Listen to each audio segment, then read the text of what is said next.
मेरे YouTube channel happiness secret से जुड़े हुए मित्रों, कैसे हैं आप सब लोग। आज आपके लिए मैं जिस टॉपिक पर वीडियो बना रहा हूं वो टॉपिक है आपके महत्वपूर्ण फैसले क्यों और कैसे गलत हो जाते हैं। अपने भविष्य को लेकर हम सभी को फैसले करने पड़ते हैं। कोई एग्ज़ाम की तैयारी कर रहा है, किसी को नया बिजनेस शुरू करना है, कोई इवेंट आने वाला है जिसकी की तैयारी आपको करनी है और उसको लेकर फैसला करना है। तो ये फैसले कभी सफल, कभी असफल, कभी ठीक, कभी गलत हो जाते हैं, वो ज़िंदगी का नियम है। लेकिन अगर असफलता किसी महत्वपूर्ण फैसले में मिले या बार बार मिले तो आपका जो अपना आत्मविश्वास है वो लड़खड़ाने लगेगा।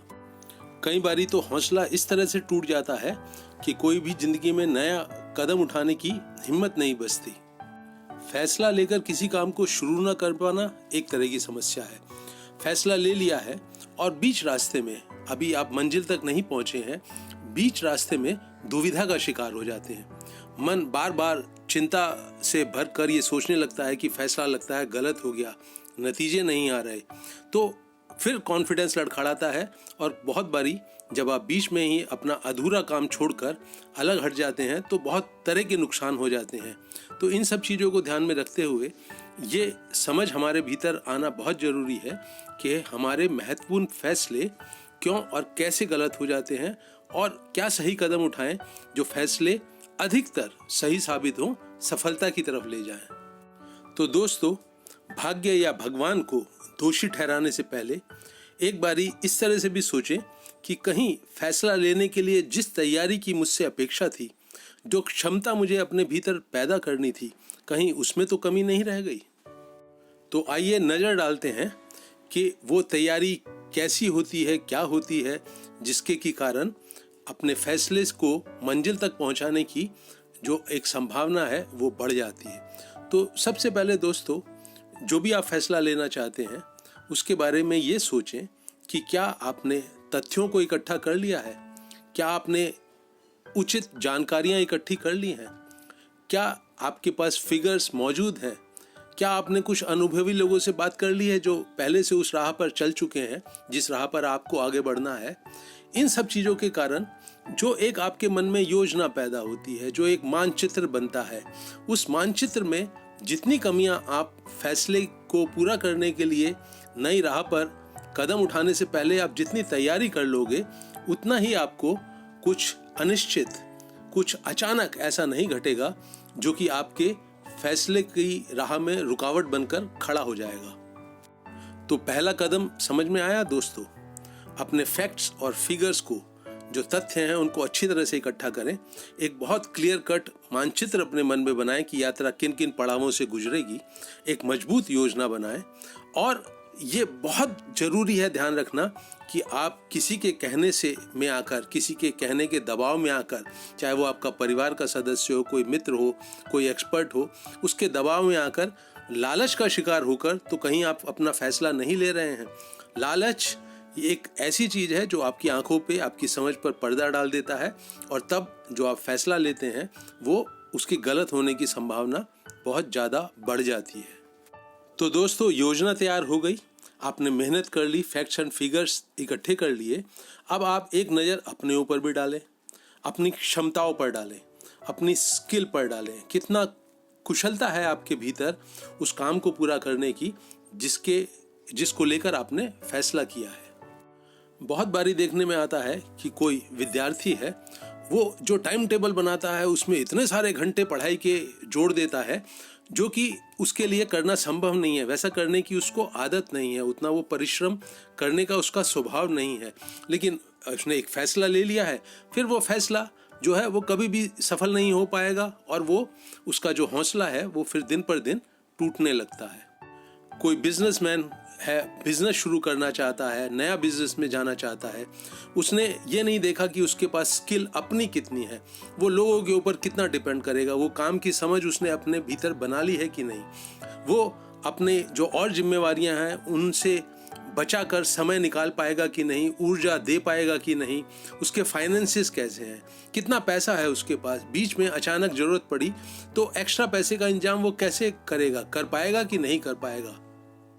तो दोस्तों, दूसरा महत्वपूर्ण पॉइंट ये है कि आप अपनी क्षमता को पहचानिए, अपनी स्किल की जो एफिशिएंसी है उसको पहचानिए, कितनी टेक्निकल नॉलेज आपके पास है उसको पहचानिए, आप समय और ऊर्जा कितनी दे पाएंगे अपने इस फैसले को पूरा करने के लिए उसको पहचानिए। और इन सब चीज़ों को पहचान कर फिर शांत मन से आप वो फैसला लें जो आपके सफल होने की राह में आपको आगे लेकर जाए। तो दोस्तों, तथ्य इकट्ठे हो गए, योजना बन गई, आपने अपनी क्षमताओं को पहचाना और फिर उसके बाद आपने फैसला ले लिया है। अब फैसला पूरा करने के बाद, ये जो फैसला ले लिया है आपने, इसके बाद अब आपको एक्शन की दुनिया में कदम रखना है। अब आपको वो कार्य करने पड़ेंगे जो इस फैसले को सफलता की तरफ ले जाएंगे। तो अब शुरू होता है एक्शन का संसार, और उस एक्शन के संसार में क्या ध्यान में रखना है आपको, आइए उसकी चर्चा करते हैं। तो सबसे पहले दोस्तों, एक महत्वपूर्ण बात को समझें। ये जो तीसरे नंबर का आपका एक कदम है एक्शन के वर्ल्ड में उतरने का, ये पहले 2 कदमों से कैसे भिन्न है, आइए उसको समझ लें। अभी तक आपका जो काम था वो मानसिक था, मेंटल था। आप एक योजना बना रहे थे, अपनी क्षमताओं को आंक रहे थे, सब कुछ आपके दिमाग में चल रहा था। और ये जो है अब ये एक्शन का वर्ल्ड है, यहाँ पर आपको कर्म करने हैं। तो एक बुनियादी फर्क को समझें कि एक्शन का वर्ल्ड ऊर्जा मांगता है। इस संसार में आपको कदम कदम पर जो एक्शन लेने हैं उस संसार में आपको प्रवेश करना है। अब बात मानसिक नहीं रह गई है, एक एक्शन के धरातल पर उतर आई है। तो इस बात का एक अर्थ ये भी हुआ दोस्तों कि अब आप अपने जो काम है उसको एक्शन के तराजू पर तोलेंगे, ना कि अपने सोच विचार के तराजू पर। दोस्तों, ये जो सोच विचार करने की आदत है ये आमतौर पर चिंताओं को पैदा करती है, डर को पैदा करती है, आपके कॉन्फिडेंस को लड़खड़ाती है। जबकि जो एक्शन का वर्ड है वो आपको चिंताओं से निकालने के लिए है, आपके मन में जो उथल पुथल मची होती है उसको शांत करने के लिए है। और ये जो एक्शन का वर्ल्ड है, इसके जो नतीजे हैं दोस्तों, उसके ऊपर आपको निगाह रखना बहुत जरूरी है। नतीजा किसी भी फैसले की राह पर आगे बढ़ने पर आखिरी में नहीं आता है, आखिरी में मंजिल होती है। लेकिन छोटी छोटी मंजिलें, छोटे छोटे नतीजे, छोटे छोटे परिणाम आपको हर कदम पर, हर कुछ दिनों के बाद आपके सामने आते हैं, और उनके ऊपर बहुत ध्यानपूर्वक एक गहरी नज़र रखें। आप सही राह पर आगे बढ़ रहे हैं कि नहीं बढ़ रहे हैं, ये जो छोटे छोटे पड़ाव बीच में आते हैं इनसे नापिए। इनकी आपने दिमाग में बहुत अच्छी क्लियर तस्वीर रखिए कि इतने दिनों के बाद, इतनी मेहनत करने के बाद, इतना पैसा लगाने के बाद, इतना श्रम करने के बाद मुझे ये नतीजा मिलना चाहिए था, और नहीं मिल रहा है तो क्यों नहीं मिल रहा है। अगर नतीजा, परिणाम उचित नहीं मिल रहा है, आपको संतोष नहीं हो रहा है, तो उसके कारणों को पहचानिए और उन कारणों को एक्शन के द्वारा हाथ के हाथ ठीक करना शुरू करिए। अगर कहीं आप लेट पहुंच रहे हैं तो उसको ठीक करिए। अगर आपके पास जो आपके साथ काम कर रहे हैं उनकी क्वालिफिकेशन कम है तो अच्छे क्वालिफिकेशन का आदमी ढूंढिए। आप बात समझ रहे हैं ना दोस्तों? अगर नतीजे बीच बीच में हर पड़ाव पर ठीक नहीं मिल रहे हैं तो जो भी कमी हो रही है उसको एक्शन के द्वारा अभी सुधारिए। अगर आप समय कम दे रहे हैं, ऊर्जा कम दे रहे हैं तो उसको ठीक करिए।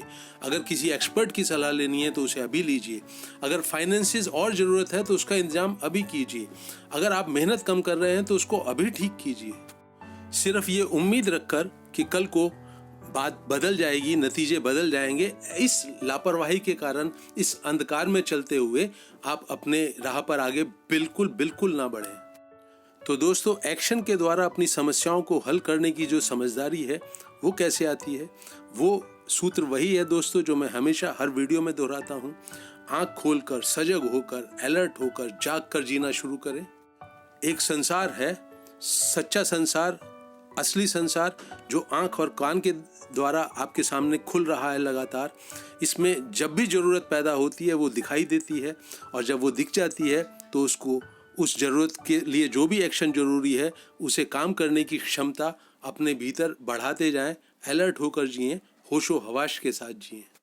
तो दोस्तों, फैसलों को पूरे मंजिल तक पहुंचाने के लिए जो एक सूत्र है वो यही है, बिल्कुल जिंदा होकर जिएं। आप भी जिंदा हो जाएं, आपकी जितनी भी आपके पास गुण हैं वो सब जिंदा हो जाएं, आपका जो माहौल है वो जिंदा हो जाए, और इस जिंदा माहौल में जिंदा एक्शन करते हुए आप आगे बढ़ें। यूं होशपूर्वक जीने से सफलता की संभावना बढ़ जाएगी। आपकी सफल होने के बाद ऊर्जा जो है वो बढ़ जाएगी, और अगर असफल हो गए तो भी ऊर्जा की कमी नहीं होगी, क्योंकि जो जिंदगी है, जो जिंदा एनर्जी है, ये आपको एनर्जी का लेवल आपका हमेशा भरा पूरा रखेगी। तो फैसले लेने के बाद सफलता मिले या असफलता, आपका जोश नहीं कम होगा, आपका आत्मविश्वास नहीं लड़खड़ाएगा। अपने वीडियो को दोस्तों मैं यहीं रोक रहा हूँ। मेरे YouTube चैनल हैप्पीनेस सीक्रेट को खुद भी सब्सक्राइब करें और औरों से भी कराएं। वीडियो को लाइक भी करें, शेयर भी करें। इसे अंत तक सुनने के लिए आपका बहुत बहुत धन्यवाद।